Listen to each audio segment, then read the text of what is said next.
Now, dahil nga po Sunday, ano ba, hindi Sunday, December ngayon, at everybody is talking about Christmas.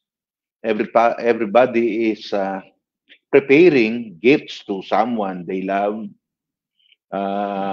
Someone is, or so many, are actually preparing food gifts to children, which I am not against. No, I am not against. I am not totally against about that. Yan ay maganda. Kaya I intend to talk about Christmas more. Okay? Although hindi po tayo naniniwala na December 25 isinilang ang ating Panginoon, pero naniniwala tayo na isa sa kasaysayan ng ating mundo ay isinilang ang ating Panginoon. At siya ay isinilang ng isang birhen. At yun po ay pinagpapasalamat natin. At gusto ko pong bigyan ng isa pang pagkakataon na mapag-usapan natin, although this is actually the theme of our church during Sunday night o Sunday afternoon, is about Jesus being the Emmanuel, no? Kasi si Jesus, mga kapatid, nung siya isinilang dito sa lupa ay nakasama natin ang ating Panginoon. And I hope that you see that so very important to each one of us. Can you imagine that God, who created everything, who created the universe, who even created us, have been with us when He was born in this earth. Napakagandang tanawin, napakagandang kwento. At sa tingin ko, tayo mga Kristiyano ay pinagaganda na lang natin ito because we become more happy, more joyful during December, no? It's about time to really enjoy our Christian life. I'm not saying that we should not be enjoying it in other days, but we more enjoy it during Sundays because remembering that Jesus is with us or God is with us become more real, no? So to speak. Can you imagine that, no? Kaya in the New Testament, no, sa New Testament, we see God's presence in an even more intimate fashion. No, napaka-intimate niyan. Although it was not really sabihin nating gorgeous, ano, yung kanyang kapanganakan because the Bible said that he was born in yung sasabsaban niya, ano, yung pinagpapahingahan ng mga hayop. But that just show us that Jesus, when he was born, he chose to be born in a humble fashion. That's the way I interpret it. And we thank the Lord because he was born in a humble fashion. And of course, he also joined, the poor, sabihin nating members of that society during that time. So, of course, hindi natin pwedeng sabihin na mahirap ang Panginoon because all the wealth is in His own disposal, in His own command. He can bring all the wealth, no, into His hand, actually. But He showed us that there's no problem for a God joining us here in this world to live, no, in a very simple life, no. Sa akin, that is mas ina-appreciate ko yan and mas naging intimate ang kapanganakan at ang pag-join ni Kristo sa atin dito sa daigdig. That's why when God reassures Joseph concerning Mary's pregnancy, He tells him that the one to be born of Mary would be called Emmanuel. Na ang ibig sabihin, at ito ay i-preach na ni Brother TJ kahapon, and he delivered a real well message, no? God with us. Na sa Tagalog ay kasama natin ang Diyos. Naalala ko, meron tayong inaawit, kasama natin ang Diyos, kasama natin ang Diyos, di ba? At actually, it did happen when Jesus was born in Bethlehem, Judea. Now, Jesus was the Emmanuel, no? Siya yung Emmanuel. Na ang ibig sabihin ay kasama natin ang Diyos. He was God in human form, living and moving among us. Kaya itong December na to is so memorable that thousands of years ago, there was a man that was born and he was God who became human like us, no? Because God wants to join us, no? Yan. Kaya he was born in a human form, living and moving among us. I cannot imagine yung privilege na naranasan ng mga disciples ng ating Panginoon kasi nakasama nila ang ating Panginoon. At hindi ako magugulat kung bakit ang 12 apostol na nakasama at tinuruang personal ng ating Panginoon, no, ay talagang namangha sapagkat nakita nila ang Diyos na nagkatawan tao.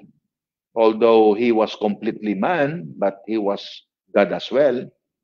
At nabanggit nga ni Brother Tim kagabi o kahapon na although nandun sa kanya yung pagiging Diyos, but he just lived like human, no? But at some point, he can perform miracles because he was God as well. At yun po ay napakaganda. Na ang isang tatay na may sakit, ang anak ay lumapit kay Kristo at sabi ay, sabihin mo lang, ay naniniwala na ako na gagaling ang aking anak. At yan ay nangyari. Ang isang babae ay mahawakan lang ang laylayan ng kanyang damit ay gagaling siya. No? And Jesus has that power to perform miracles such as those miracles he did during his time to be with us in this world, no? Yan ay kadahilan, yan ay sa kadahilan ng siya ay Diyos nga, no? Kaya nga, those who follow Jesus for 3 years, no, a privilege talaga, no? 3 years of his earthly ministry, experience the presence of God with them in a very intimate and personal fashion. Napaka-intimate kasi sinabi ni Apostle John sa 1 John chapter 1 na sabi niya, nakita siya ng aking mga mata, nahawakan siya ng aking mga kamay, no? Narinig ng aking mga tainga ang kanyang sinasabi. At ang sabi niya, he is the word of life. No, that's how intimate was the disciples with Jesus. Kaya talagang sa intimacy na yun ay talagang sobrang lapit at sobrang kilala nila at nakita nila talaga kung ano ang pwedeng gawin ng Diyos kung ang Diyos ay kasama ng isang tao. Although he was in a human form as the book of Philippians says, no? Kaya during Jesus' last night with his disciples, no, yung pinakahuli, no, huling gabi na nakasama ni Jesus ang kanyang mga disipulo, ay nagtanong si Philip, no? Philip asked him to show them the Father, at si Jesus naman ay sinagot siya sa John chapter 14 verse 8, no?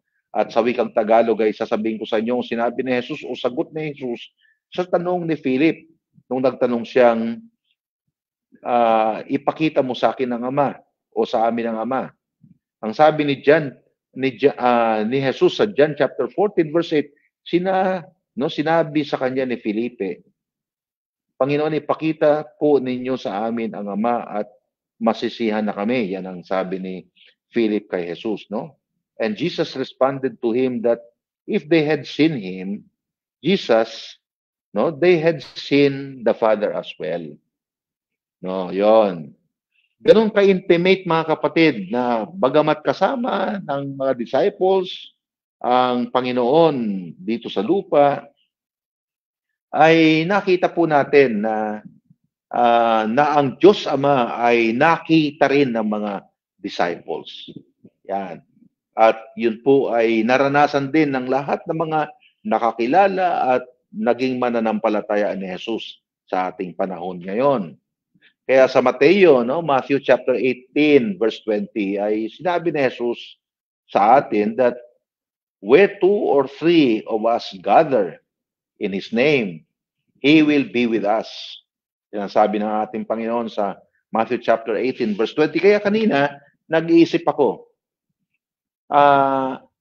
tayo na nagtitipon ngayon dito through online, no? Online to eh. Masasabi kaya natin na ang Panginoon ay nasa gitna natin? Ako ang sagot ko diyan is yes. Kasi ito po ay panibagong sistema at panibagong nakita at nakilala nating sistema ng pagsasama-sama through online, no? Na dinala sa atin ng bagong teknolohiya na ating pinasasalamatan talaga, no? Yan, kaya kahit na nasa online tayo ngayon, ako ang paniwala ko ay nasa gitna, no? Nasa kalagitnaan natin ang ating Panginoon. And I think it is a privilege. At kung nandito ka kapatid o nandito ka kaibigan at hindi ka pa nananampalataya sa Panginoon, gusto kong maranasan mo na si Jesus ay nasa presensya mo rin kahit na nandito tayo sa online lamang, no? Kung ikaw ay mananampalataya sa ating Panginoon o tatanggapin mo si Jesus bilang iyong Panginoon at sariling tagapagligtas, no? Bagamat hindi na natin kasama si Jesus physical ngayon, no? Yung physical presence niya ay wala na sa atin, ay no, kapag tayo'y nagsasama-sama, wala na yung physical presence niya, but we can be assured that He is with us as the church, no? We are the body. No? Bilang simbahan, yung mga members ng Gateway dito, we are the body. Wherever we are, He is as well. No? Kahit na nasaan tayo, kapiling natin ang ating Panginoon. Kaya sa New Testament Gospels, Jesus followers, no? Tayo 'yon, mga followers ng ating Panginoon, ay nakaranas ng presensya ng Diyos, no? Na makapiling natin ang Panginoong Jesus as a person, no? Jesus was God in human form, walking, talking, and eating with them. I have often wondered what it would be like to have spent time with Jesus like that.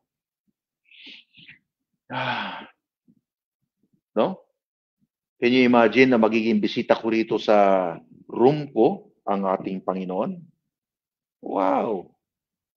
Napakagandang imagination. Ang sarap i-imagine, no?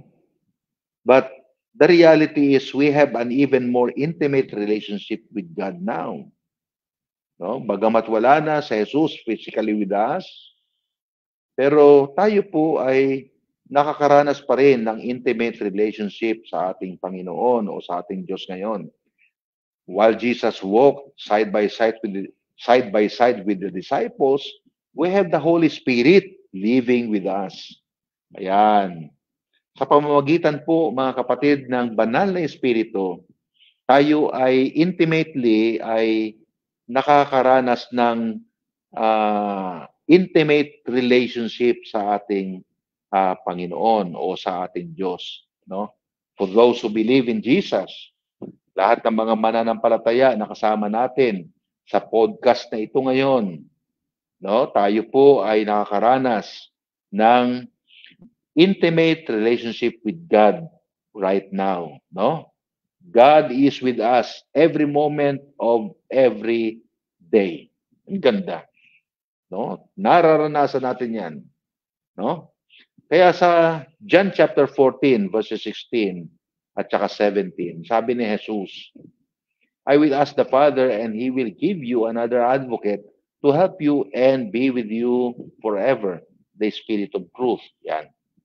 Yan ay pinaiksing Ingles, kasi I intend to read this in Tagalog, sa John chapter 14, verse 16 at saka verse 17. Sabi, dadalangin ako sa Ama. Sabi ni Jesus to, upang kayo'y bigyan niya ng isa pang patnubay na magiging kasama ninyo magpakailanman. Siya ang espiritu ng katotohanan na hindi matanggap ng sanglibutan. Alam niyo ba na ang sanglibutan ay hindi kinikilala at hindi tinatanggap ang banal na espiritu sapagkat siya ay hindi nakikita ni nakikilala ng sanglibutan. Pero tayo nakikilala natin siya. At nasa atin siya, mga kapatid. At yan ang sinabi ni Jesus sa atin sa verse 17. Ngunit nakikilala ninyo siya sapagkat siya ay nasa inyo at siya ay nananatili sa inyo. Wow, napakaganda, mga kapatid. No? Napakaganda. Jesus promised that the Father would give us another advocate. Yan ang pangako ng ating Panginoon, na siya ay magbibigay sa atin ng panibagong advocate at siya ang banal na espiritu. And this advocate would, like Jesus, be God. No? Ang advocate ay binigay sa atin ng ating Panginoon o iniwan ng ating Panginoon sa atin dito ay katulad niya, Diyos din, mga kapatid. No, Diyos din. Yan ang maganda dyan. Na hindi tayo iniwanan ng Panginoon ng tao lang, kundi Diyos lang na katulad niya. At yun po ang banal na espiritu. At sinabi sa akin din kanina na hindi siya nakikilala ng sanglibutan. Kasi ang ministry po ng banal na espiritu ay hindi para ipakilala ang sarili niya, hindi para itaas at itanyag ang kanyang pangalan, kundi may taas at may patanyag ang pangalan ng ating Panginoong Hesus. Yun po ang ministry ng banal na espiritu, mga kapatid. No? Jesus promised that the Father would give us another advocate at yun ay nangyari. No? Nagkatotoo yung pangako na yan. No? This advocate would be like Jesus.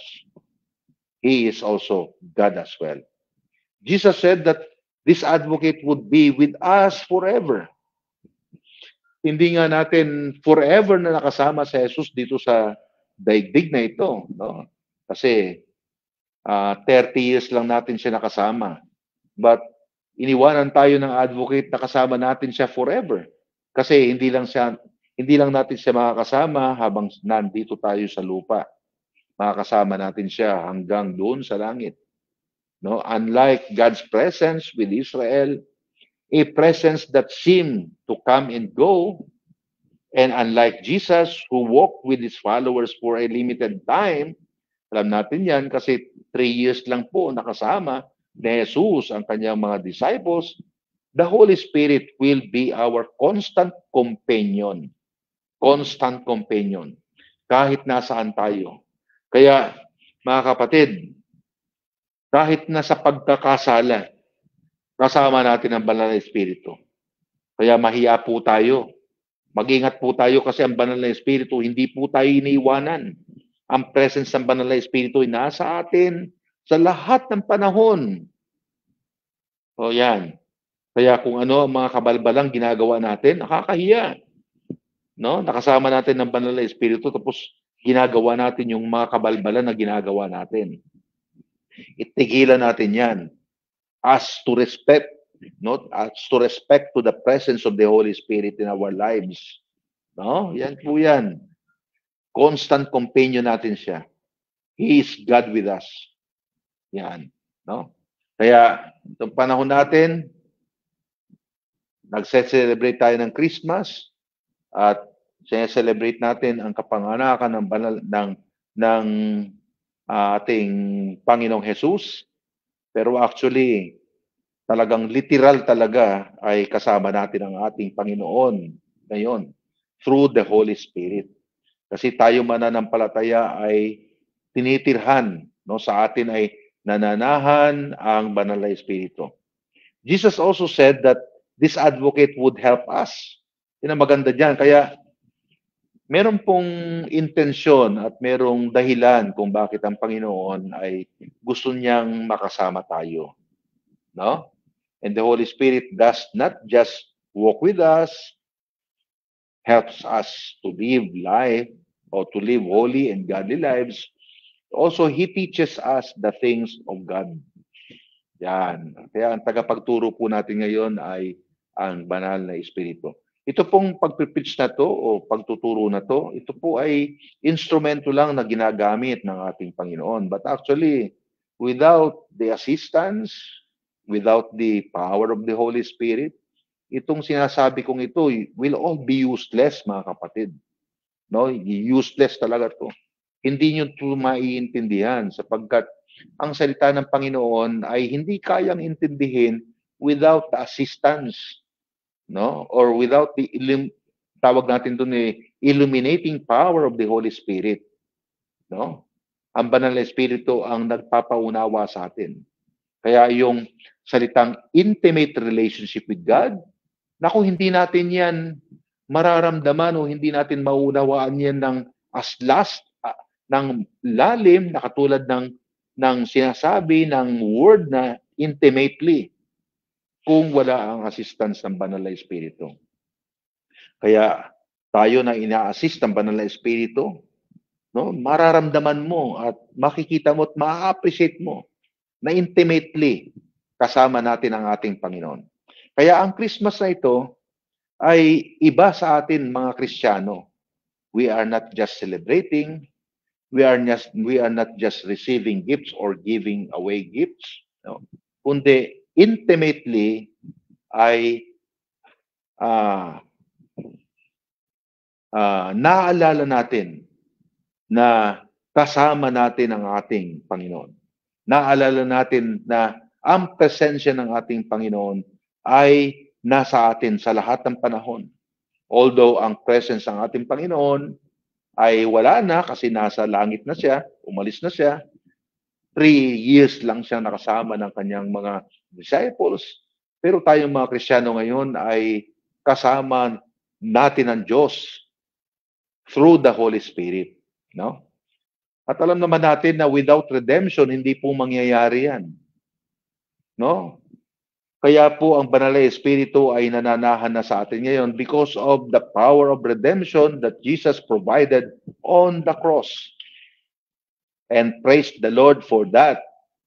Oh, di ba? Praise the Lord for that. Praise the Lord for His redemption. Praise the Lord for His redemptive power. No? Praise the Lord for His redemptive work on the cross. Praise the Lord. At dahil dyan, no, naging mga Kristiyano tayo. Dahil dyan, naging possible na tayo ay makasama ng ating Panginoon. O, maligtas. No? Dahil dyan, tayo ay naging anak ng Diyos. That's why possible na tayo ay panahanan na, no? Tirhan ng banal na Espiritu. Kasi kailangan kasi sa panahon natin ngayon, kailangan kasi para tumira ang banal na Espiritu, kinakailangan redeemed ka na. And praise the Lord for that.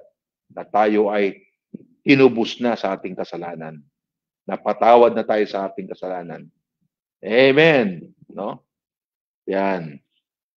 So, He empowers us, no, for service in the kingdom. Yan. Ang banal na Espiritu ang nag-i-empower. No, nag-i-empower. Kahapon sinabi ko sa inyo na when I talk about challenge, ay mag-isip tayo at pumili po tayo ng challenge na nakapagpapa-excite sa atin. No? Pero dagdagan ko po yun. Without the power of the Holy Spirit, walang challenge bilang mga Kristiyano. Wala tayong challenge na pwedeng tanggapin mula sa Diyos na ma-excite tayo. Kailangan natin ang Holy Spirit kasi ang Holy Spirit ang nag-i-empower sa atin para sa paglilingkod sa kanyang kaharian. His help is indispensable for the followers of Christ. No? Yan.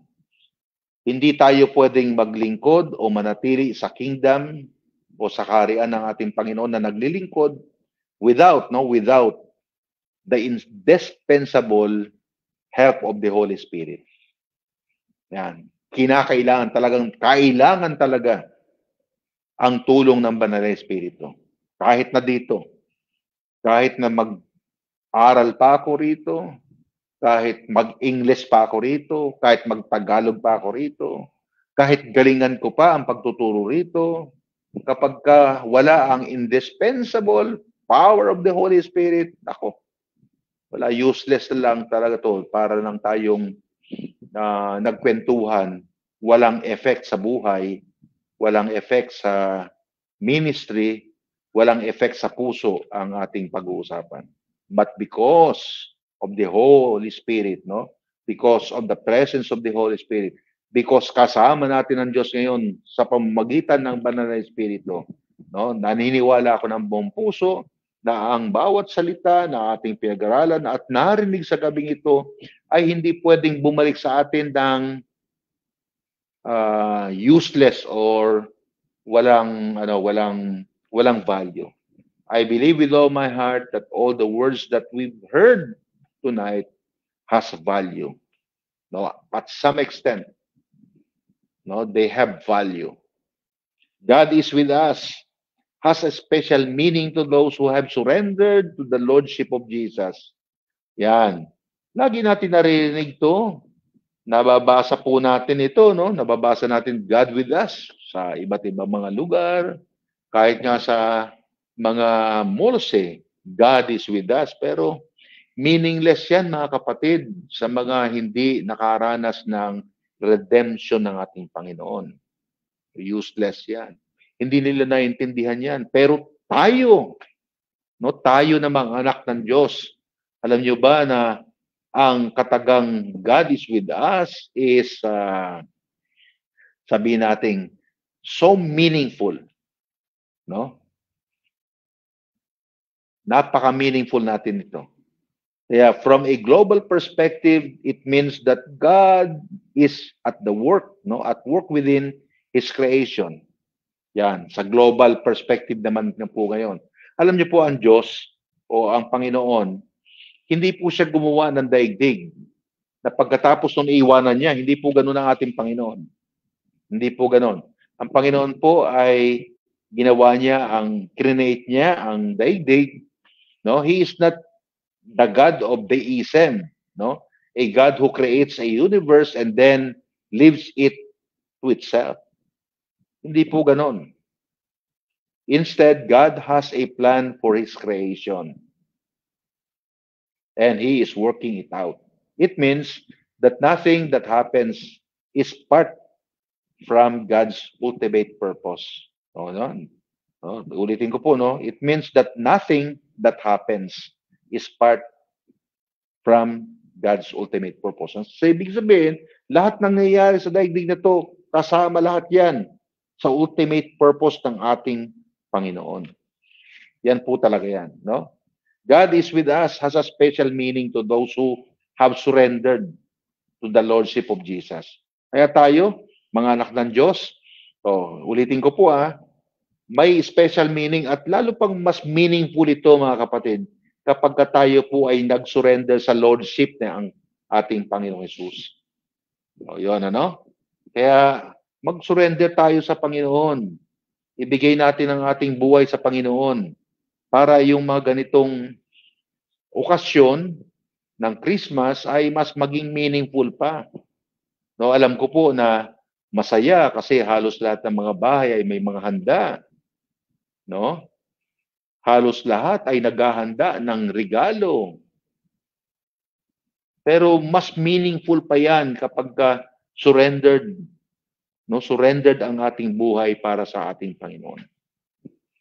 Sana po i-consider natin 'yan na i-surrender natin ang ating Panginoon, ang ating buhay sa Panginoon, no? God is the person of the Holy Spirit, no? God in the person of the Holy Spirit is with us in a very personal and ultimate way. The God of all creation. No, the God of all creation. Lives within me. No, isipin ninyo, the God of all creation, yung lahat ng Diyos na lumalang ng lahat ng bagay, ay nananahan sa atin. Hindi lang tayo nakasama, kundi nananahan na. Mas intimate, mga kapatid. Nung si Kristo, lumakad lang kasama ng mga disciples. Pero ngayon, mas naging intimate kasi ngayon, nanahan na ang banal na Espiritu sa atin. Nasa puso na natin siya. Nasa buhay na natin siya. Forever po. Hindi tayo iiwanan. Sabi ko nga po sa inyo, kahit nasa oras na tayo gumagawa ng kabulastugan, kasama natin siya. Oh. Kaya kapag nangungupit tayo, gumagawa tayo ng dishonesty, naku, kasama natin ang banal na Espiritu noon. O, nakakahiya, di ba? No. So, God is the person of the Holy Spirit is with us in a very personal and intimate way, ano? And the God of all creation lives within me. He comforts me in challenging times. Yan, mayroong mga panahon na challenging talaga eh. He teaches me His ways and He enables me to serve Him. And praise the Lord kasi meron tayong banal na Espiritu. No? You have guidance. Yan ang purpose kung bakit kasama natin ang banal na Espiritu. No? We have guidance, we have protection, we have deliverance, spiritual blessings, and eternal security lalo na because of the Holy Spirit. No? And we will never be separated from His love. Never. O, sabi ni Apostle Paul sa Romans chapter 8, di ba? O, ano ang makapaghihiwalay sa atin sa pag-ibig ng ating Panginoon? Wala, mga kapatid. Wala. Bakit? Kasi ang banal na Espiritu nasa atin na. Although God doesn't say we won't have difficulties in challenges. So, hindi nga, bagamat hindi sinabi ng Panginoon na hindi tayo magkakaroon ng difficulty at challenges, sa totoo talaga, maraming difficulties at maraming challenges sa buhay kahit Kristiyano na tayo. But this is the thing. He does tell us He'll be with us in those times. No? Rescuing us, protecting us, and delivering us. Yun naman po yan. Siya ang nagdi-deliver sa atin. That I am never alone. Yan, no? Kaya, Brother Neil, no? Hindi ka dapat malungkot, hindi ka dapat ma-depress kasi you are never alone. Kasi hindi lang natin nakasama ang Panginoon, kundi nasa atin na ang Panginoon ngayon through the Holy Spirit na nananahan na siya sa atin. No? Even in my darkest times, yung pinakamadilim na kabanata sa buhay natin, kasama natin ang Banal na Espiritu. He is in me. No, He is with me. And I can trust that no matter what might come my way, He will keep me safe. Yan. Yan ang tiwala. Yan ang pagtitiwala na meron ako sa ating Panginoon. Na no matter what might come my way, He will keep me safe. And we can have no greater privilege than to have God with us. Great privilege yan, mga kapatid. This is a beautiful and great privilege that we have as believers in the Lord Jesus Christ. Ano yon? That God is with us. Yan, ano? Kaya ang pangako ng Panginoon is, in the King James Version of the Bible, it is translated in Matthew chapter 28, verse 20, teaching them to observe all things whatsoever I have commanded you, and lo, I am with you always, even unto the end of the world. Amen! Oh, no? Yan.